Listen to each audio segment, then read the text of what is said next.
যোৱা ২ ফেব্ৰুৱাৰী আমি ভাতগাঁৱত ডিব্ৰুগড়ৰে এটা CWC মিটিং কৰিছিলে। 10 ফেব্ৰুৱাৰীটো পালন কৰাৰ পিছত সেইদিনা মিটিঙতে আমাৰ আলোচনা হৈছে যে আমি চেণ্ট্ৰেল ডিষ্ট্ৰিক্ট ৱাইজৰ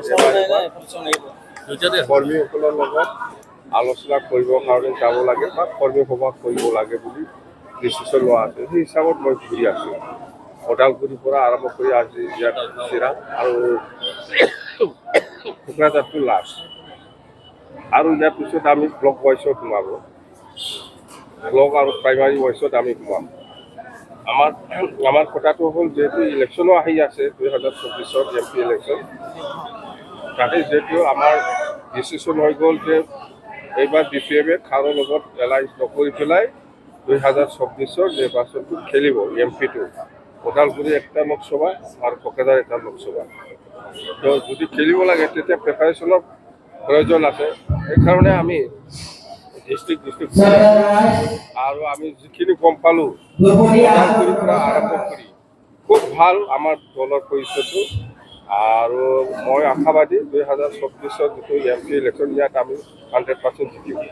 এটাৰ পিছত এটা অপৰাধ ঘটনা কালি কোকৰাঝাৰত ডকাইতি কাণ্ড হ'ল। এইবিলাকৰ ওপৰত কোৱাৰ মানা আছে মোৰ। এইটো 2 মাহ পিছত মই যেতিয়া লাইচেঞ্চ পাব তেতিয়া কম। এইবিলাকৰ ওপৰত কোৱাৰ মানা আছে আৰু এইটো কিয়টো আৰু যদি কয় আৰু বেছি হ'ব। হয় নেকি? কিয়টো যদি আৰু কয় আৰু বেছি হ'ব।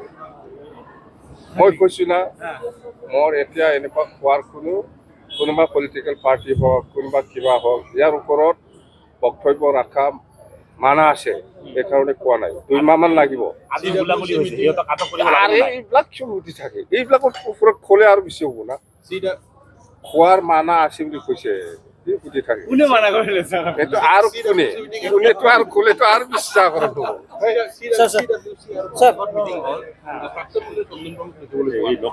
এইটো মই নাজানো। মই খাৰৰ ওপৰত একো নকওঁ। কোৱাৰ